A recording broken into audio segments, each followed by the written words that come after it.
Hey guys, John Jim here. Welcome to episode 7 of Superhero Spotlight. Now, in this episode, we're going to be talking about one of the first superheroes. And it's actually a landmark superhero because this is the actually first female superhero or superheroine, if you want to be PC about it. And it's none other than the fantastic Wonder Woman. Wonder Woman is a great character. Many fans, especially female fans, follow her, her comic book, her TV run, movies, everything like that. But we'll get into that in a little bit. Let me just delve into a tad bit of history on Wonder Woman, and we'll get on with this spotlight. Wonder Woman is much like Thor. As I previously stated in the last superhero spotlight with Thor, she has been one of the few people to actually lift up Thor's hammer. I'm guessing one of the main reasons is because she's also mystically based. She is an Amazon. She comes from an island called Themyscira, where she was actually born from clay. That's why she's more mystically based, because there's magic involved in that. She's also a very pure person, a very good person. She's been involved in a lot of mediations between her birthplace, Themyscira, and man's world. Mediations in the UN and stuff like that in the comic books.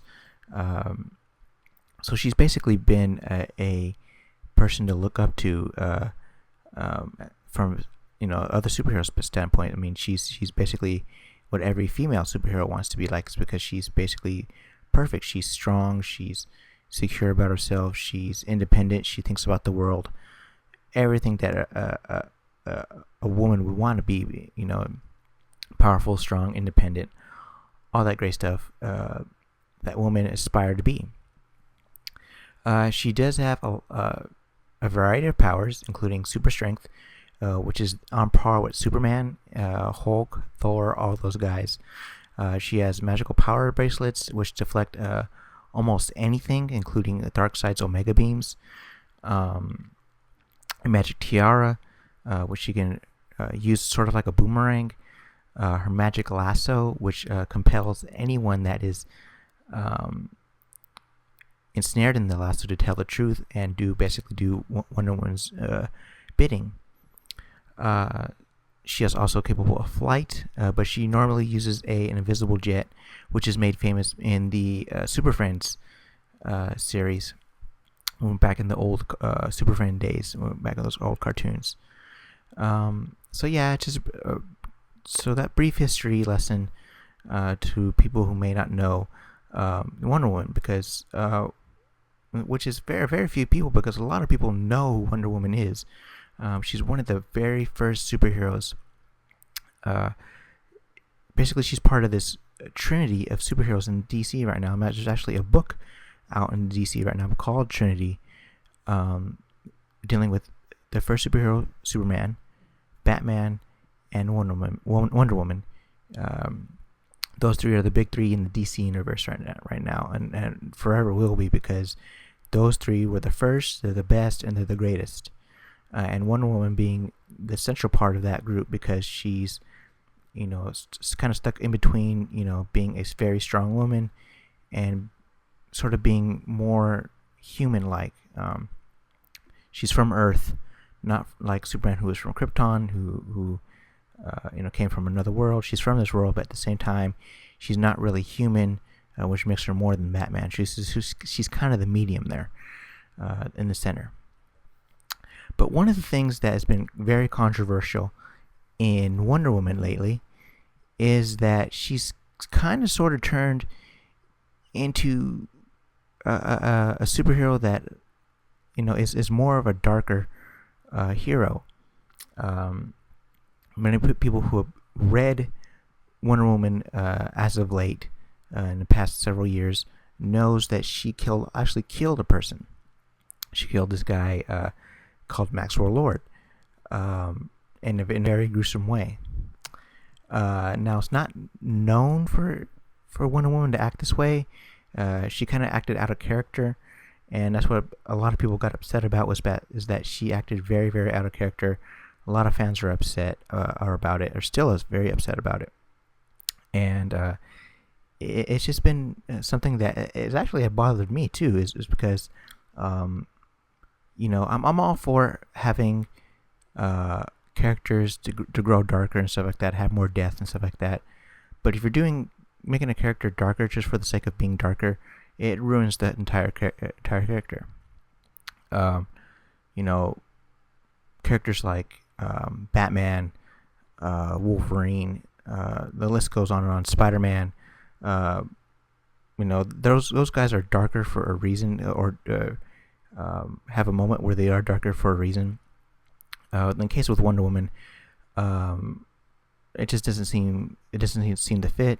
It doesn't seem right, because Wonder Woman is supposed to be stand up above that, sort of like a Captain America, where she's basically above all that.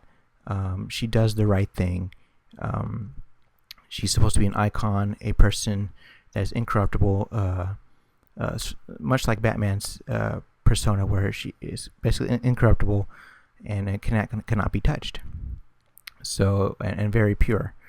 So that kind of ruins the character of Wonder Woman, in my opinion. But I've heard from a lot of people that they're starting to get back to that. They might do a retcon of Wonder Woman, where she's basically, they start over and make her back where she used to be. I think that's a great idea. I think that would be a terrific idea for her to get back to her roots, back to who she was, and do the right thing and make her a strong woman and not a very violent and dark comic book character. Now, Wonder Woman's actually been in the news as of late, because of her. I guess there's rumors going around that there's going to make a movie about Wonder Woman, and there's rumors going around that there's many actresses that are interested in playing Wonder Woman. One of those being Megan Fox. A lot of people said that Megan Fox will be Wonder Woman.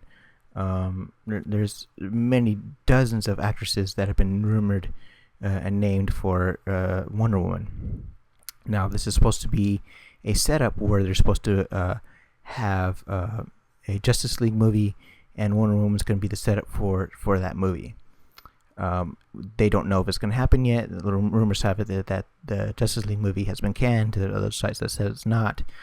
So we'll see about that. It's sort of like what's setting up with the Marvel Universe right now, and its movies, with the whole Iron Man, Captain America, Thor, supposed to set up for an Avengers movie. So DC is doing the same thing with their movies as well.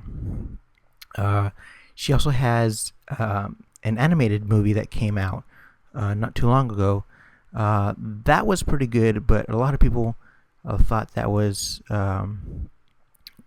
it was sort of harking back to that more darker image of Wonder Woman, not so much the independent woman, more like a man-hating society, man-hating woman who just thinks men are pigs and stuff like that. That kind of turned off a lot of people from that movie. But I thought the script was pretty well done. The plot was pretty well done. A lot of good action sequences in that. But the whole man-hating thing and stuff like that really turned a lot of people off. So that's one of the things that I guess it could have done without. Appearing in Justice League Limited, Super Friends, all those great old school cartoons, especially the Justice League Unlimited is one of my favorite cartoons, as many of you know. So that's Superhero Spotlight Wonder Woman in a nutshell. I hope you really appreciated this. Make sure you rate, comment, subscribe. And for the next Superhero Spotlight, it is Iron Man, which is a great, great book out right now and a great, great superhero. So I hope you stay tuned for that one. Okay, bye.